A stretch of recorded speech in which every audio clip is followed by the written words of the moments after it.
Hey friend, welcome back to From Writer to Author, the podcast. I'm your host, Veronica G, and today we're getting into the big one. The one that sneaks into your brain when you're brushing your teeth, or staring at your manuscript, or hitting publish, or honestly, anytime you're doing something even slightly brave. We're talking about imposter syndrome, that pesky, persistent voice that whispers things like, "Are you sure you're a real writer? Who do you think you are? What if everyone finds out you have no idea what you're doing? Shouldn't you be more qualified for this?" Yeah, that one. Every writer deals with it. Every writer feels it at multiple stages.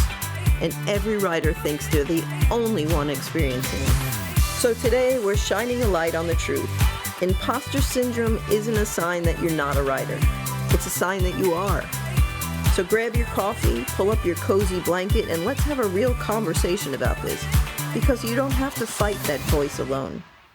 Writers and imposter syndrome go together like peanut butter and jelly, or, like writers and procrastination. They're practically inseparable. But here's what most people get wrong. Imposter syndrome doesn't show up because you're unqualified. It shows up because you're growing, because you care, because you're doing something that stretches you. And your brain is just trying to keep you safe. Unfortunately, safe often looks like shrinking yourself, doubting yourself, and second-guessing every idea you have. So let's break this down into the real reasons writers experience imposter syndrome and how to move through each one with more confidence and a whole lot of self-compassion. Number one is imposter syndrome shows up when you're stepping into a new identity.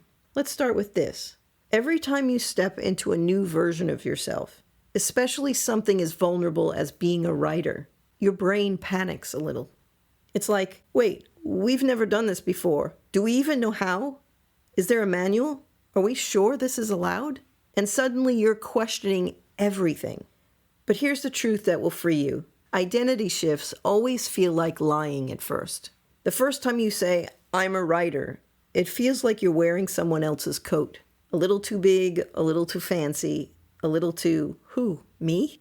But the more you write and the more you show up, the more the identity molds to you. You grow into it.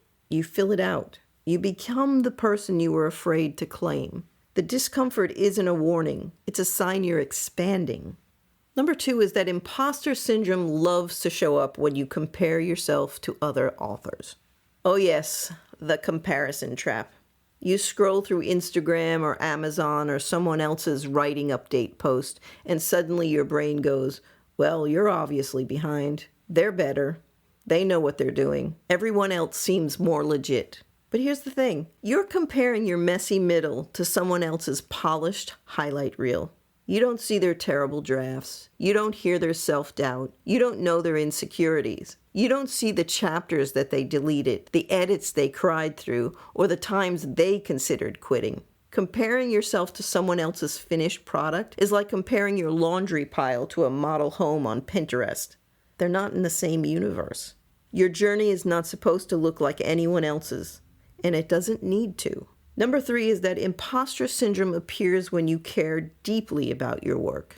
You never feel imposter syndrome about things you don't care about. No one wakes up thinking, "Oh no, what if I'm not good enough at loading the dishwasher?" Imposter syndrome shows up when the work matters, when you're vulnerable, when you're giving something of yourself, when you're reaching for something meaningful. That fear, that doubt, it's not a sign that you're not good enough. It's evidence that you're doing something brave. The presence of fear equals the presence of importance. Number four is that imposter syndrome thrives when you believe you need permission. Writers often feel like they need someone, an agent, a publisher, a teacher, a mentor, a committee, to tap them on the shoulder and officially declare, "You may now be a writer." But here's the truth that changes everything. You don't need permission to be a writer. You need practice. You become a writer by writing, by showing up, by making progress you're proud of, by honoring your ideas. You are not waiting to be chosen. You choose yourself. Every single day you show up to the page. Number five is imposter syndrome often comes from forgetting the value you bring. Let's talk about something writers underestimate. Your lived experiences, your perspective, your struggles and insights. your humor, your tone, your voice. Those things make your writing valuable. Your story is not supposed to sound like someone else's. It's supposed to sound like you. Someone out there needs your book. Not a perfect book, not a polished book, not an award-winning book. Your voice, your perspective, your way of saying things. And if you silence yourself because you think you're not enough, someone out there will miss the message only you could have delivered. You matter more than you know. Number 6 is, imposter syndrome fades when you take action, even tiny ones. Here's the magic trick, and it's simple. Action quiets imposter syndrome. You don't have to feel confident before you start. Confidence grows from starting. Write 1 paragraph, brainstorm 5 ideas, outline your next chapter, edit just 1 page, read something inspiring, free write for 10 minutes.